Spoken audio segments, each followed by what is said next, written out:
السلام علیکم۔ ہم درس نظامی میں پڑھائے جانے والے فنون کا الگ الگ تعارف حاصل کر رہے ہیں۔ ان فنون میں سے ایک فن ہے علم منطق۔ اس فن کی مشہور تعریف ہے آلۃ قانونیۃ تعصم مراعاتها الذہن عن الخطأ فی الفکر، یعنی منطق ایسا قانونی آلہ ہے جس کی رعایت کرنا ذہن کو فکری غلطی سے بچاتا ہے۔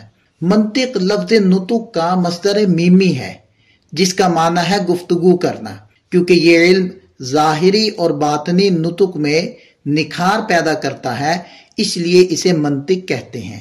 نطق ظاہری یعنی تکلم میں نکھار سے مراد یہ ہے کہ اس علم کا جاننے والا دوسروں کے مقابلے میں اچھے انداز سے گفتگو کر سکتا ہے، اور نطق باطنی یعنی ادراک میں نکھار سے مراد یہ ہے کہ اس علم کا جاننے والا اشیاء کے حقائق یعنی ان کی اجناس اور فصول وغیرہ سے واقف ہو جاتا ہے۔ یہ یوں کہہ لیں کہ منطق وہ علم ہے جس میں صحیح فکر کے لیے لازم قوانین کا مطالعہ کیا جاتا ہے۔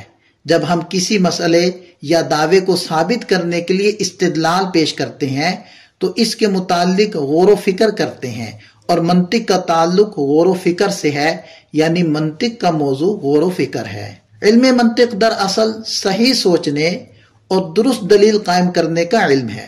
یہ فن انسان کو یہ سکھاتا ہے کہ بات کیسے پرکھی جاتی ہے، دلیل کیسے جانچی جاتی ہے، اور کسی نتیجے تک پہنچنے میں کہاں غلطی ہو سکتی ہے۔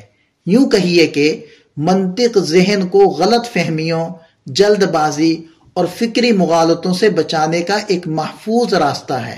یہ فلسفے کی ایک شاخ ہے جس میں استدلال کے اصولوں کا مطالعہ کیا جاتا ہے۔ درس نظامی میں منطق کو شامل کرنے کا مقصد صرف ذہنی مشق نہیں، بلکہ یہ فن علوم نبوت کے خادم کی حیثیت رکھتا ہے۔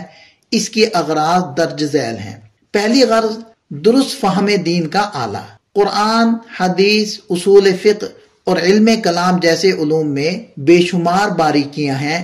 منطق وہ عقلی اوزار دیتا ہے جن کے بغیر یہ باریکیاں واضح نہیں ہوتی۔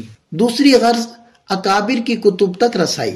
علماء اسلام کی بڑی کتابیں خصوصاً تفاسیر، اصول فقہ اور علم کلام منطقی اصطلاحات سے بھری ہوئی ہیں۔ ان فنون کے بغیر ان کتابوں سے صحیح فائدہ اٹھانا ممکن نہیں۔ تیسری غرض فتنوں کا جواب دینے کی صلاحیت۔ قدیم اور جدید گمراہیاں عقلی شبہات ہی سے پیدا ہوتی رہی ہیں۔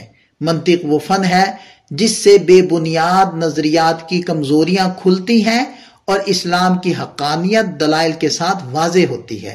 چوتھی غرض ذہن کو ترتیب دینا۔ یہ فن طالب علم کو گہرائی، ترتیب، ربط اور دقت نظر عطا کرتا ہے۔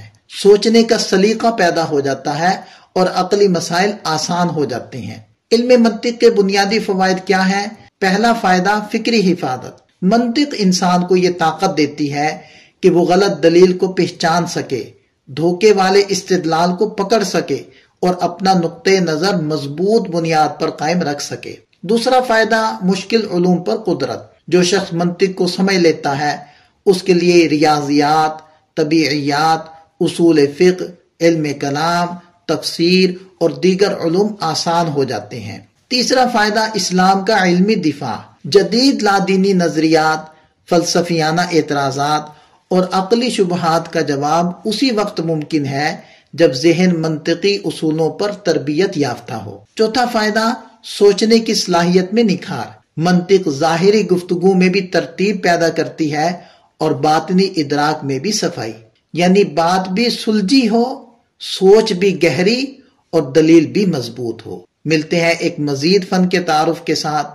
والسلام ورحمۃ اللہ۔